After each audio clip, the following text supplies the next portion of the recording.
تو چلیں آج غوطہ لگاتے ہیں شہزادی بالا اور عثمان بے کے پہلے سیزن کی دنیا میں۔ دیکھیے، یہ کوئی عام کہانی نہیں ہے، یہ محبت، جنگ اور اس تقدیر کی داستان ہے جس نے ایک پوری سلطنت کی تاریخ ہی بدل ڈالی۔ لیکن ایک سوال ہے، ایک بہت بڑا سوال۔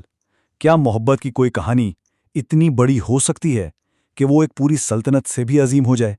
چلیں اسی سوال کا جواب ڈھونڈتے ہیں اس داستان میں۔ ایک ایسی کہانی جو تاریخ کے اوراق سے نکلی اور ایک لیجنڈ، ایک افسانہ بن گئی۔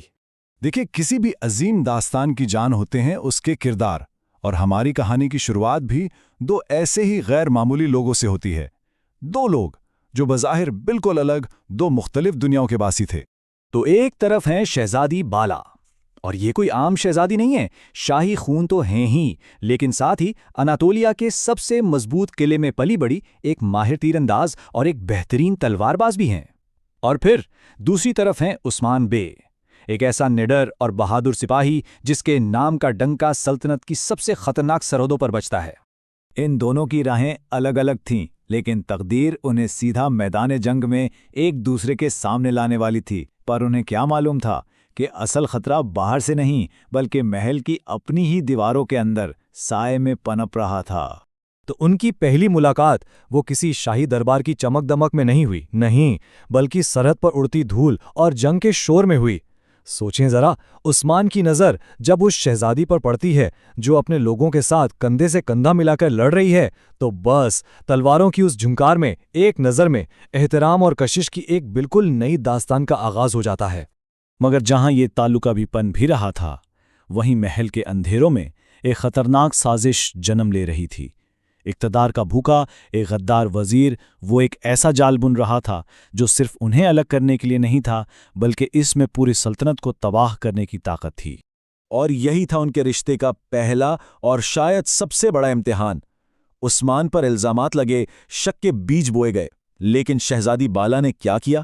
اس نے آنکھیں بند کر کے یقین نہیں کیا، بلکہ سچائی کو کھوجا، خود تحقیقات کی، سازش کو بے نقاب کیا، اور اسی ایک قدم نے ان کے درمیان اعتماد کی وہ بنیاد رکھ دی جو پھر کبھی ہل نہ سکی۔ تو ٹھیک ہے، اندرونی سازش تو ناکام ہو گئی، لیکن اب سلطنت پر ایک نیا، ایک بڑا خطرہ منڈلا رہا تھا، ایک بیرونی دشمن۔ یہ ایک ایسا امتحان تھا جو ان کے اتحاد اور ہمت کو بالکل آخری حد تک آزمانے والا تھا، سلطنت پر ایک فیصلہ کن حملہ۔ اور جب یہ عظیم جنگ چھڑی تو وہ دو الگ لوگ نہیں تھے، وہ ایک طاقت بن چکے تھے۔ عثمان اپنی جنگی مہارت سے فوج کو کمانڈ کر رہا تھا، تو دوسری طرف بالا اپنی ہمت اور قیادت سے لوگوں کو سنبھال رہی تھی۔ واقعی ایک تلوار تھا تو دوسری ڈھال، اور دونوں مل کر اپنی سلطنت کے لیے لڑ رہے تھے۔ جنگ تو جیت لی، لیکن اس کے بعد جو خاموشی چھائی اس میں ایک دل کی بات زبان پر آئی، ایک ذاتی اعتراف، اور یہ اس طوفان سے ٹھیک پہلے کی خاموشی تھی جب اندر کا چھپا ہوا دشمن اپنا اصل تباہ کن چہرہ دکھانے والا تھا۔ جنگ کا شور جب تھما تو تنہائی کے ان پہلے چند لمحوں میں عثمان نے آخرکار وہ کہہ دیا جو اس کا دل نہ جانے کب سے محسوس کر رہا تھا۔ اس کی آواز میں اب صرف ایک سپاہی کی گرج نہیں تھی، بلکہ ایک عاشق کی گہرائی تھی۔ اس نے کہا، میں نے زندگی میں بہت جنگیں لے لی ہیں، مگر تم میرے دل کی سب سے بڑی جنگ ہو۔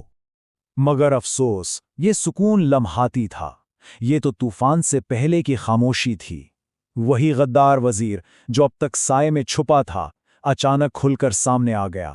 ایک ہی جھٹکے میں بغاوت، قلعے پر قبضہ، اور شہزادی بالا زنجیروں میں۔ اب سب کچھ داؤ پر لگ چکا تھا، سلطنت، محبت، آزادی، سب کچھ۔ اور کہانی اپنے سب سے فیصلہ کن موڑ پر آ پہنچی تھی۔ اب صرف ایک ہی چیز باقی تھی، آخری مارکا، قلعے کی آزادی اور سلطنت کی تقدیر کا فیصلہ۔ اور پھر وہ آخری جنگ شروع ہوئی۔ عثمان اور اس کے وفادار اندھیرے کا فائدہ اٹھا کر قلعے پر خفیہ حملہ کرتے ہیں، لیکن دوسری طرف بالا بھی خاموش نہیں بیٹھتی۔ وہ اپنی قید توڑتی ہے اور ایک زخمی شیرنی کی طرح لڑائی میں کود پڑتی ہے۔ اب وہ الگ الگ نہیں بلکہ ایک ساتھ اپنی تقدیر خود اپنے ہاتھوں سے لکھنے کے لیے لڑ رہے تھے۔ پتہ تو مل گئی، غدار کو شکست ہوئی، سلطنت بچ گئی، لیکن جشن کا کوئی ماحول نہیں تھا۔ کیوں؟ کیونکہ بالا شدید زخمی تھی، زندگی اور موت کی کشمکش میں، اور عثمان جس نے پوری سلطنت جیت لی تھی، اسے وہ سب کچھ کھونے کا ڈر تھا